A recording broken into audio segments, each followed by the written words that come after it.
Alrighty, hey everyone, welcome again to our Amazon for Beginners Masterclass. And tonight we're gonna do our usual, I guess like product research, and I'm gonna be explaining to you guys the basics of selling on Amazon. And this one, Ricardo. Oh, Ricardo. Okay, awesome. Hey, Ricardo. What's up, man? It's all good. It's okay if you're at work. No worries. Hey, Mm. hey, 16. How are you? So yeah, and on tonight's call, I'm gonna do the usual explaining on what Amazon is, and how to sell on Amazon, and then I'm gonna do our product research, right? So, all right, share my screen, and then I guess I can walk you guys through how to use their school group too. So if you guys are new to school, it's an online platform like Facebook, Instagram is very similar. So you guys are getting value from the group, but of course, attending live trainings like this one, right? But you guys can also go to our classroom here. You guys can click on Amazon 101, and there's going to be a lot of trainings here under Amazon 101. And then also click here under recorded trainings. And as we go on, I'm going to keep adding content in here under classrooms, and then here under calendar. You guys can see our different schedules for the week. So on Mondays, we do our usual Amazon for Beginners call. And then on Wednesdays, I do my more advanced Amazon 18 trainings right there. And some weeks I do give you guys access to these calls too. So these calls are more, I guess, advanced. So this is my paid group. We do, I guess, a more extensive amount of trainings here, right? More advanced trainings here. So, and then here, under leaderboards, you guys can be on the leaderboard simply by just liking, commenting, or posting stuff on here. So every like few weeks or so, I'm going to be giving some, I guess, like rewards or incentives to people that are on the leaderboard.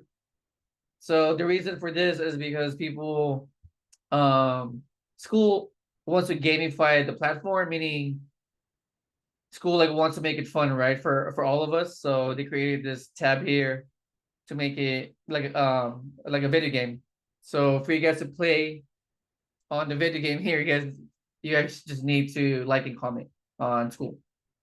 There's that. And then here you guys are going to be seeing different posts on the school group. So trainings are here. Recorded trainings, announcements are usually pinned.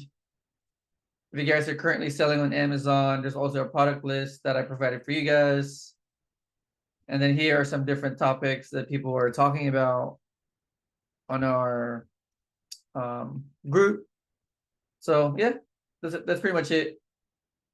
And then selling on Amazon. So there's many ways to sell on Amazon, but the exact model that I do is called online arbitrage, which means I buy products from online retailers like Walmart, Target, Home Depot, Lowe's, and some other websites like Vitacost, Macy's, like this one. Farm and Fleet is another like smaller website. So I do buy products from these sources, and then once I find my product, right, I ship it to a third-party prep center. They pack and prep it for me, and then from there they ship it to Amazon. And once Amazon receives their products, Amazon does all the selling, shipping, handling, customer service for me. So I like this one because it's 100% online. I can do it from anywhere. I can be here. I can be overseas. I can be traveling. I can be sleeping. And this business is still running. I do like the flexibility that this business model gives me. So I'm sticking to this model. There's other models like wholesale, private label, print on demand on Amazon. But to me, those are more complex models. So I'm just sticking to this one, which is called online arbitrage. So, and then from here, we usually look at products, right? So we look at products, and then before we buy anything, we use softwares like Keepa, Seller Amp, are the two main ones. So for example, this one, right? This one is a product from vitacost.com right there. So we do run the numbers on seller amp right here. So from our supplier's website, you take the cost of the product, right? So for this one is $974. So you take the cost of the product from our supplier, and then you plug the cost here. So sorry, 971, 974, right? So you plug your cost on your seller amp here under cost price, and then you plug in your Amazon selling price. So for this one, the Amazon selling price is $18.84. So you plug it there.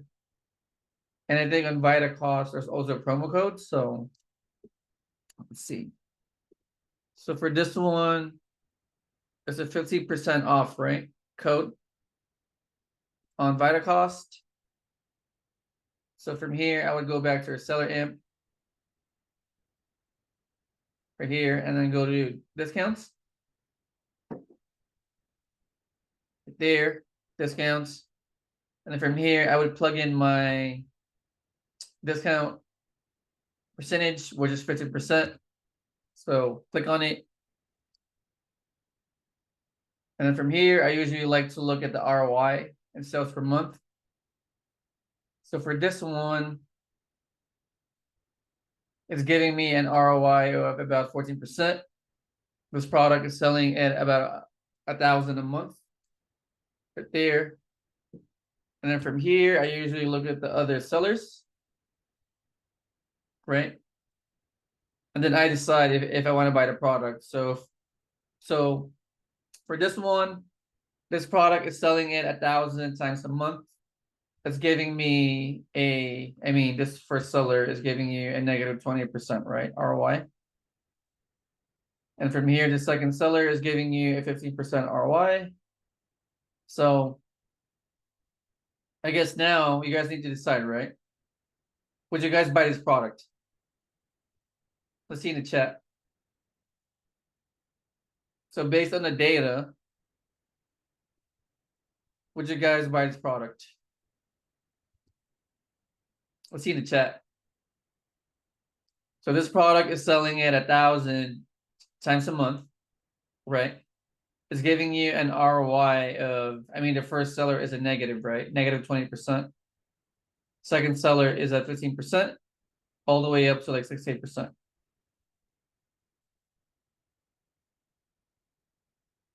So Ricardo is no. How about you guys? Yes, no, maybe? So again, 1,000 sales a month, right? With this much ROI. Let's see. Dion is a no. Section is a pass. Christian is a no. Okay.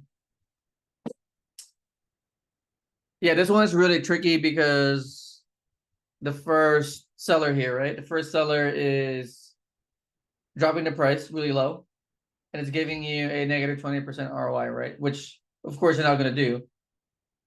But the thing here, though, is that Amazon or this product is selling at 1,000 sales a month. See it? So to me, this seller would be wiped out or would be sold out in about, I want to say like 1 week, right? So once this seller sells out, right? Now you're going to be getting at least a 15% ROI right there. So to me, this is, I want to say a 50-50 product. Just because I know this first seller is going to be sold out in about a week. Does that make sense? And then if you guys look at the Keepa chart,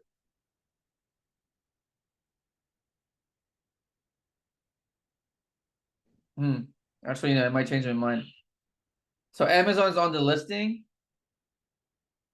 and they've been selling this product at about $13. You guys see it? So that orange thing there is Amazon, right? So they're selling this product $13. So if Amazon goes back on the listing, you're gonna be negative, right? So yeah, to me this is too risky. Let's see. So John is asking, is Amazon FBA closing down? Oh no, it's not, bro. It's just an April Fool's joke with other Amazon sellers. Yeah, April Fools.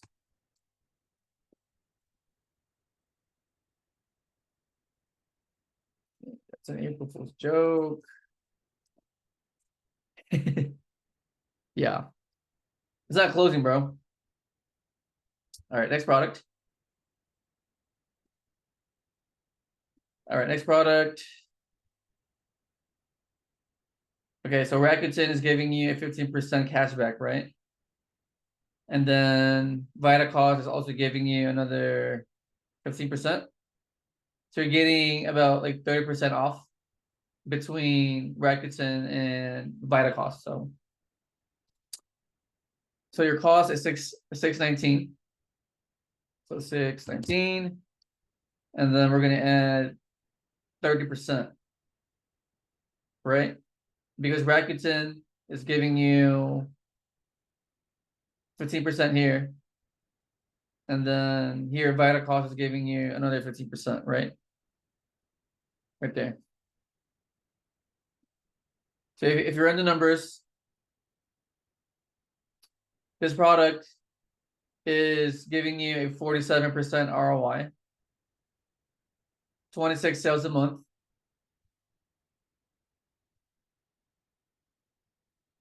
With this many people.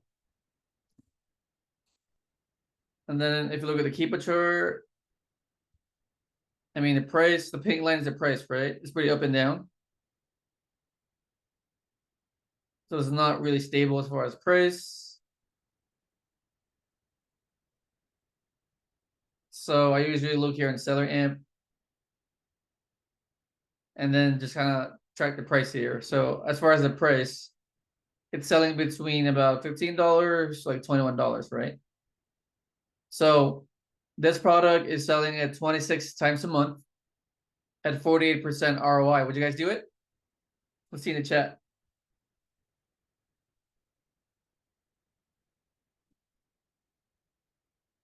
So 26 sales a month at 48% ROI minimum. Would you guys do it? Yeah, Dion's a no, Feruza's a no, Kristen's a no. Yeah, it's a no unless you want to wait, right? Because 48% is really high.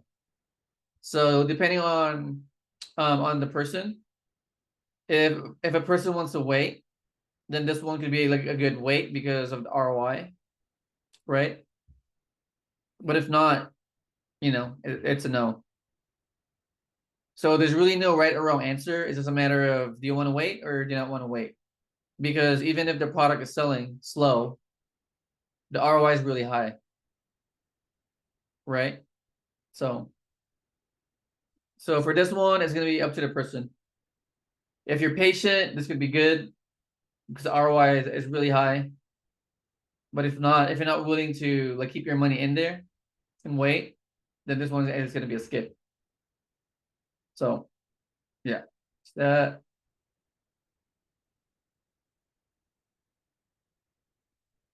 Next product. So original recipe. Okay. So $7 is the price, right? And the coupons.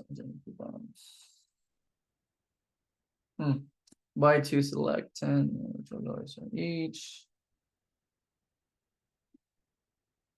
So free shipping, orders $99. What is this? So buy two, select $12 or 7 each. Yeah, 7 each, right? 7 each though. Hold on. So buy two for 12. Okay, so buy two, select 10 ounce. Okay. So 2 for 12, right? Which means each piece is $6. $6 right there. So this one is giving you a 37% ROI. Sales per month is 1,700. It is a variation. So we go to your variations tab here, pick the variation. It usually auto selects and then check it. And then once you get the percentage, right? So this variation is getting 3% of all the sales. So now we go back to your sales per month, right? So 1,789 times 0.03 at 3%, right? Which means this exact variation is getting 53%. I'm sorry, 53 sales a month. Got it? So now you look at your competition. So this product is selling at 53 sales a month at 38% ROI minimum. Would you guys do it? And keep $16,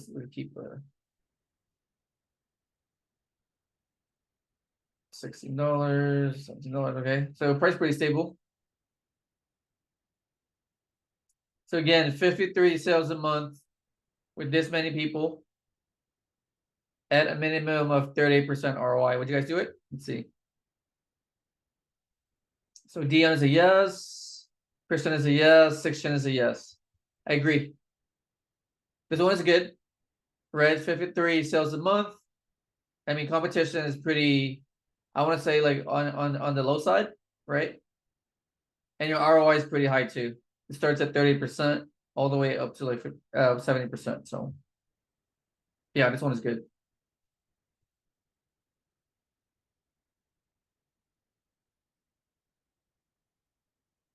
Next product. So 20%. Today and tomorrow. Macy's card. Okay. Oh, if you open a Macy's card. Okay, let's see.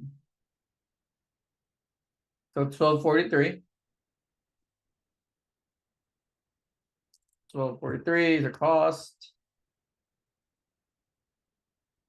Sale price is about $25. Let's see. Okay, at least $25. Okay. Okay, so ROI is at least 14% here. 68 sales a month. Okay. So 68 sales a month with this many sellers at this much ROI. Let's see, Keepa. As far as Keepa, I mean, the price is pretty stable here at about $24. The problem, though, is that Amazon was on the listing in the past 3 months. So it could be riskier, right? In a way. Let's see. Would you guys do it? 68 sales a month with this many people at this much ROI. And then if you look at the Keepa chart, Amazon was also on the listing in the past 3 months. And they priced this recently at about $18. So let's see. Kristen is a no. Dion's a no. Sixten is a no. Cardo is a no. Yeah, I agree. Yeah, this one is a clear no. It's not even like arguable, right? Because there's only 68 sales and there's 27 sellers, right? With this much inventory, and then you're starting off with a low ROI, 15%. And then also there's the risk because Amazon has been on the listing recently, and their last price was at $18. So this one is just really bad, right? This one's not even arguable. Like the other one, right? The other one was kind of arguable because yeah, I mean the sales per month was low on the other one, but then the ROI is really high. But for this one, it's a complete opposite. The sales per month is low. There's so many people on the listing, the ROI is low. And then Amazon's also on the listing like 2 months ago. So yeah, one's not good. Any questions? We keep going here. All right, keep going. Next product. So Yeti, Rambler. Okay, this looks good. A lot of sales per month, right? Interesting. Okay, so let's see. So this one's $30. Sold out. This one is sold out. So if it's sold out, I usually make a list of products that are sold out because sold out products are usually high in demand, meaning I make a list of sold out products because I usually want to catch them when they go back in stock. Because when they go back in stock, they're usually very profitable and the demand's really high. So when I see something that's out of stock, I usually look at the data. And then if I like what I see, I usually put them on a list. And then I have my VA or me check my out of stock list every few days. So, and then some people even have like bots that check out of stock products. That's another level, but yeah. So $30, right? Yeah, $30. Why is it high? $30. It's too high. $30. And then the sale price is 41, right? What? It's negative. Any coupons I'm missing? There's no coupons.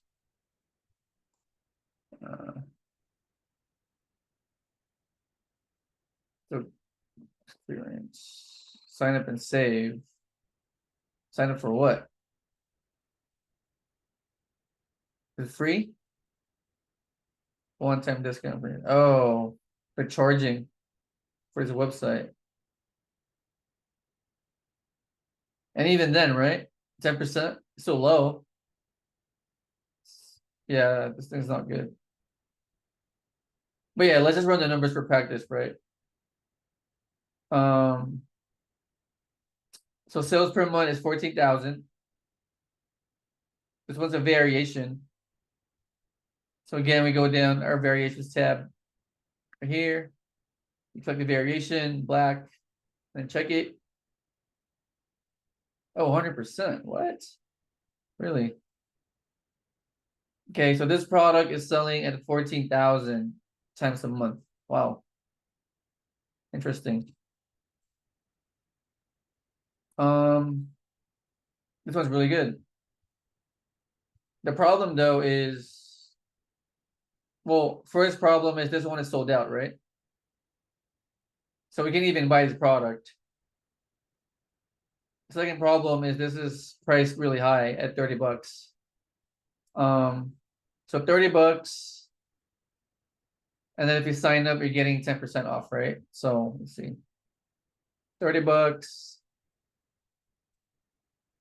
and then 10% off. Here's it.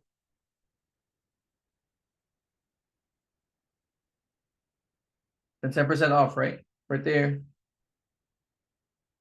Yeah, this one is different because this variation is selling at 14,000 times a month, right? So this one I'm gonna play it differently, right? Assuming that I can get this product at $30. I would price this product, I think somewhere here, right? Just because there's enough demand for me to be able to sell this product at this price. Does that make sense?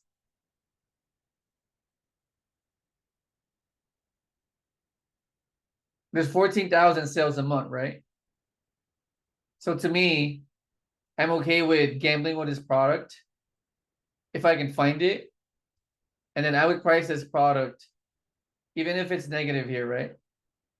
I would price this product somewhere here and get at least a 20% ROI, just because I know in like a few days, all these people are going to be sold out. Right? Because the sales per month for this product is 14,000 per month. Am I making sense? Or am I going too deep? Does it make sense, guys?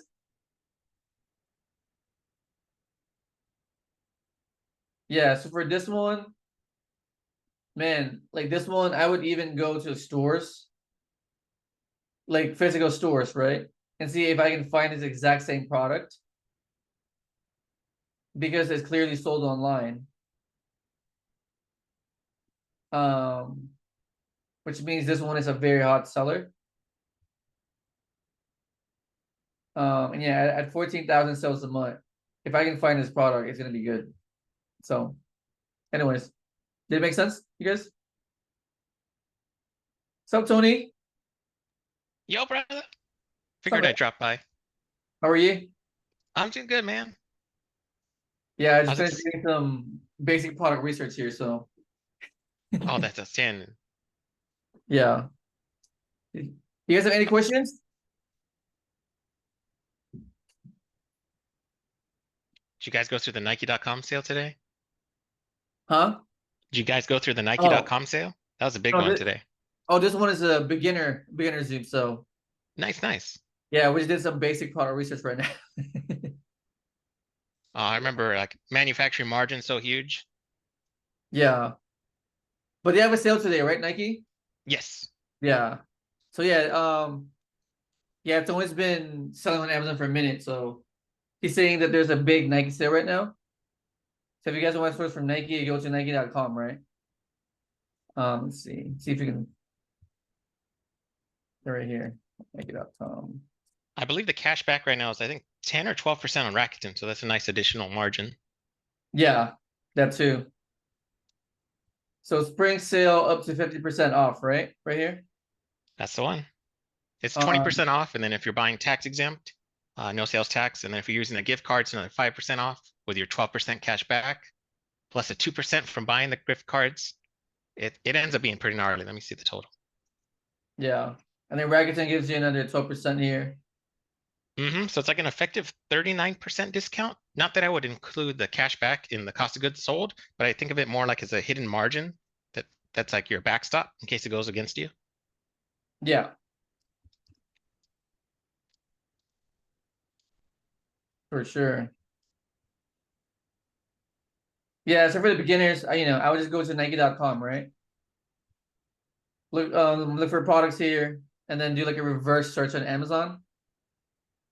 And then if you guys find the same product, make sure the data is good. Apply the percentage here on Nike.com. Apply the percentage on Rakuten.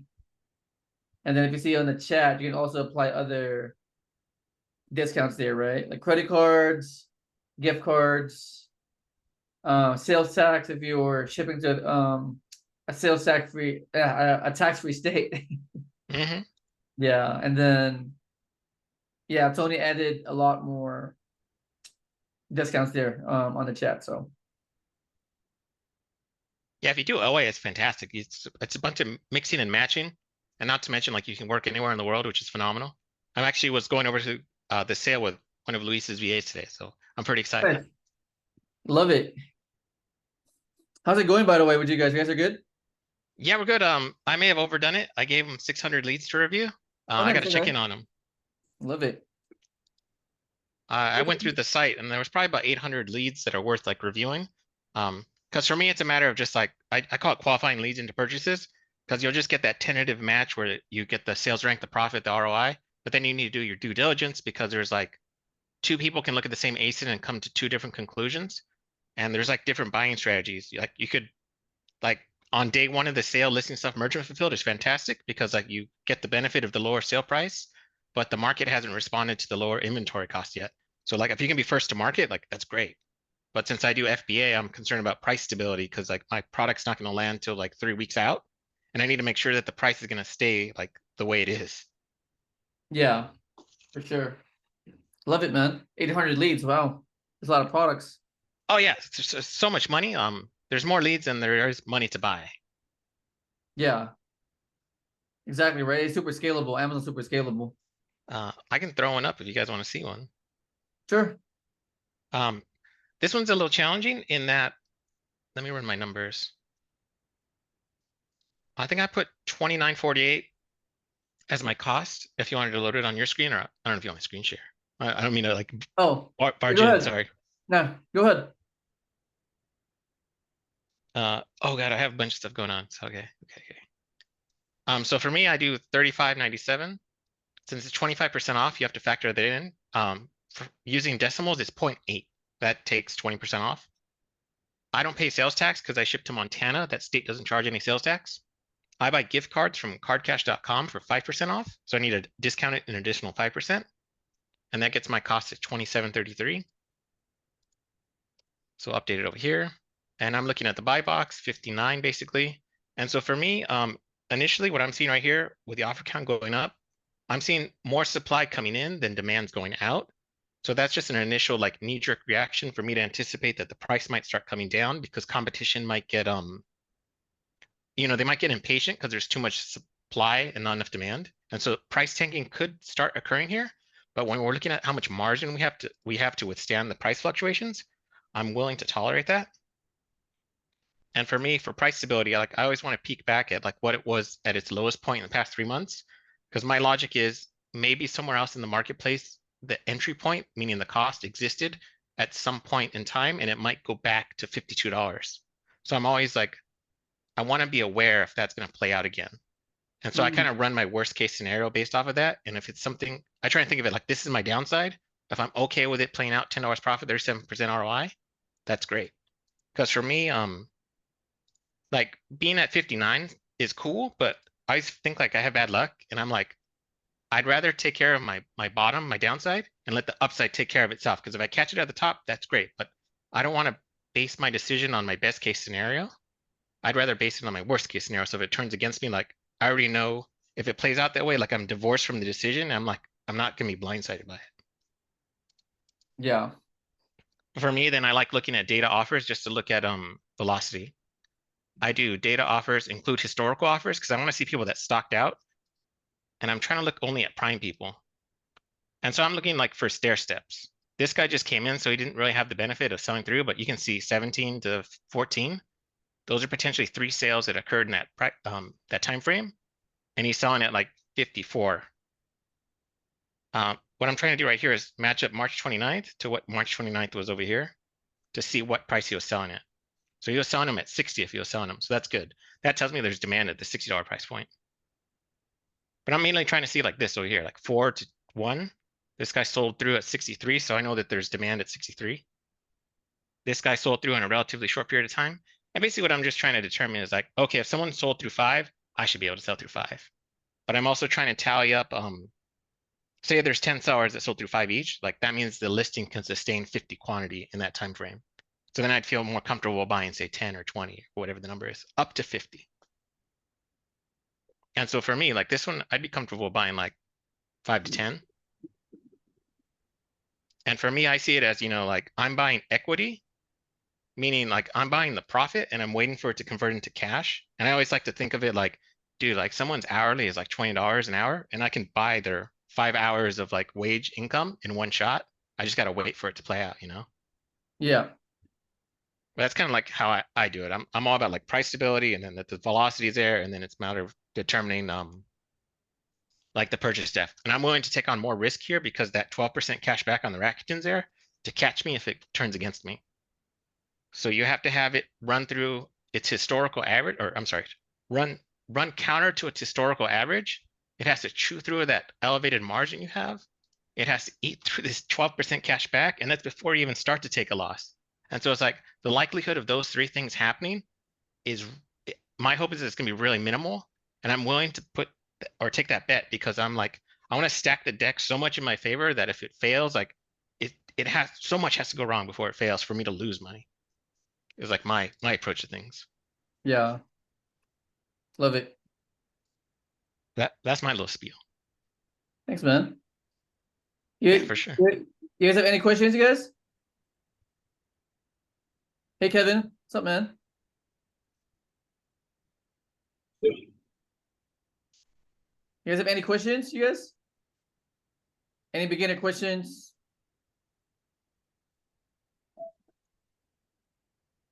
No questions? I guess we're done, or? I think the next big sale is what, Memorial Day or Mother's Day, like next month? Easter was really good because you had like a bunch of elevated sales. I always think of it like if you miss this window, your next holiday is like your next entry point for deep discounts. Yeah. Yeah, I think today's Easter sales, right? A lot of Easter sales. Next one is Yeah, you're at the what, tail end. Memorial Day weekend? It's not till May though, but it's coming up. You have back to school coming up too. If you miss the window, like clothing's really good, or at least shoes are good for back to school. Like it's kind of nice because it's kind of like, Q4 is elevated for every product category, but school gives you like a little boost for shoes. So it's kind of like you have a mini Q4. So you have like 2 quarters that you pop off, which is nice. Yeah. You guys have any questions? What's up, Kristen? I have a question. Because I shop at Temu a lot, and yeah, Temu, and then I saw that they have Sanrio licensed items. So Sanrio like sells on Temu, and then I was trying to do my seller amp comparison, but then it says there that what do you call this? You have to apply to sell, right? On the items that I saw, yeah, gated. Okay. it's gated, yeah. So how does that work? Like if I buy a couple of items on Temu, will I still be able to sell it on Amazon? Well, it's not guaranteed. Yeah. I don't usually buy until I can really get ungated for sure. Yeah. Because as soon when you start buying it, right? Yeah. You might be stuck with it if you can get it ungated. So yeah. Yeah. So unless you want to take that chance, then you can. And plus, I don't even like Temu, to be honest, because Yeah. yeah, I don't usually source from Temu just because I can't trust it. Yeah. So let's see. Dion's asking, of course, what are the cheapest buys to get ungated for Nikes? I think socks, right? Yeah, I can show you like a quick demo if you want to answer. Sure. Yeah, go ahead, bro. All right. This is using Keep a Product Filter if you guys are familiar with it. But I go to Data Product Finder, and for me, half the battle is the problem with going to the store, scan the UPC. You're hoping to match against an ASIN, but the problem is you can match all across the board, either unranked, no rank, and so on. So what I like to do is I'm going to do Control F and click type brand, and I'm going to load up all of Nike as a category. And then I'm going to, I think bot is the metric, because you can tell it only show me ASINs that have 50 or more velocity that have been bought in the past month.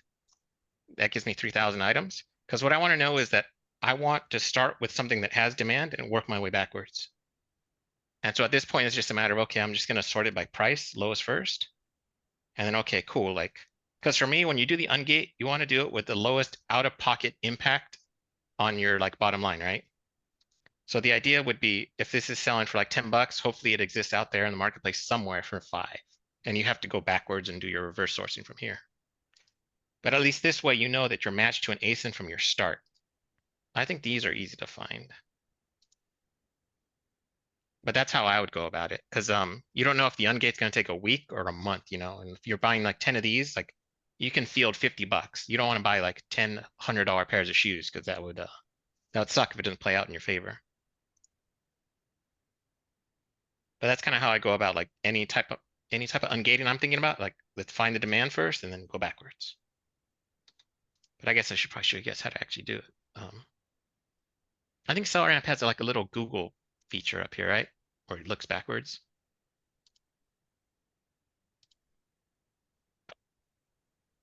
So then it's just a matter of like going to shopping and then seeing if the image matches.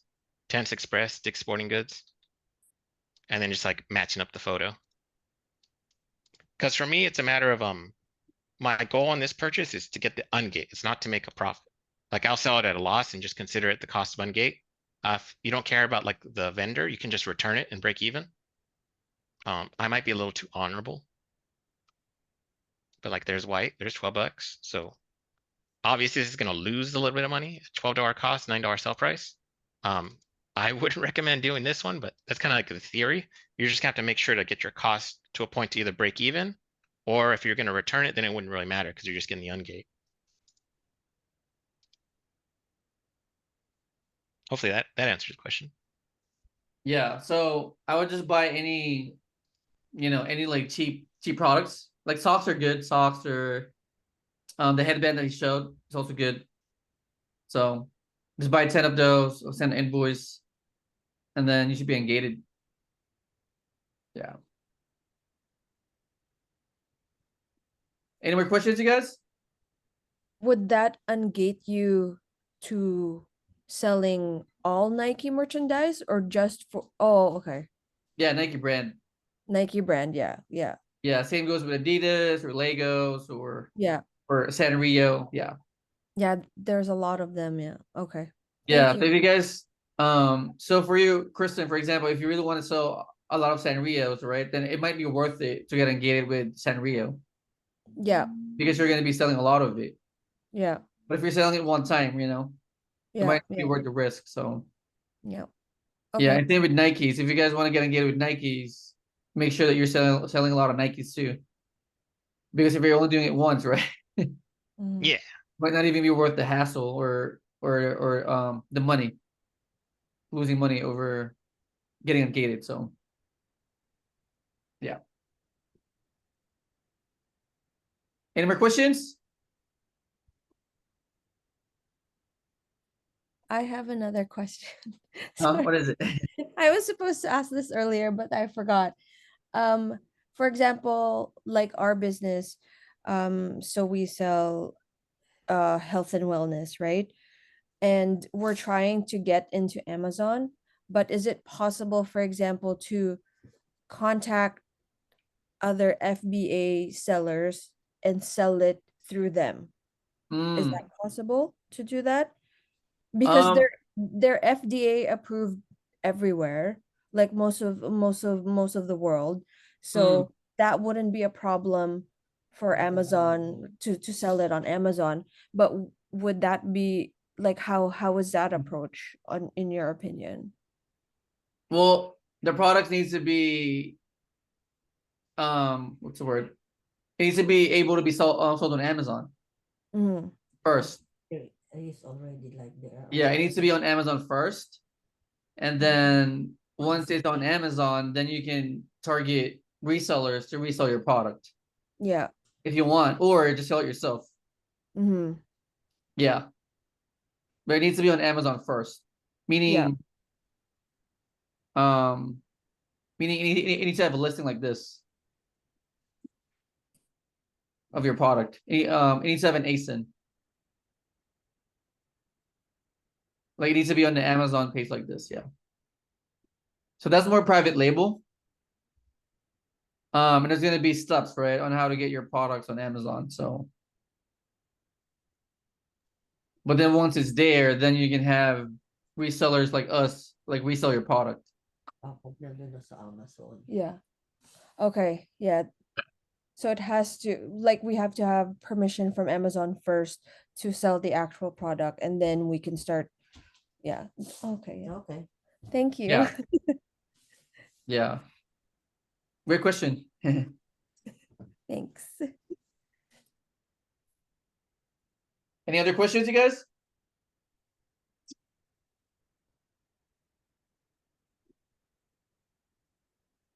No, no more questions? All right. Alrighty, guys. I'll see you guys next week then, okay? And then if you guys have any more questions, like type it in our school group. All right. Thank you, Luis. Thank you, Thomas. Thank Yeah. you, everyone. Alrighty, guys. Thanks. Take Bye-bye. care, guys. Bye. Bye-bye.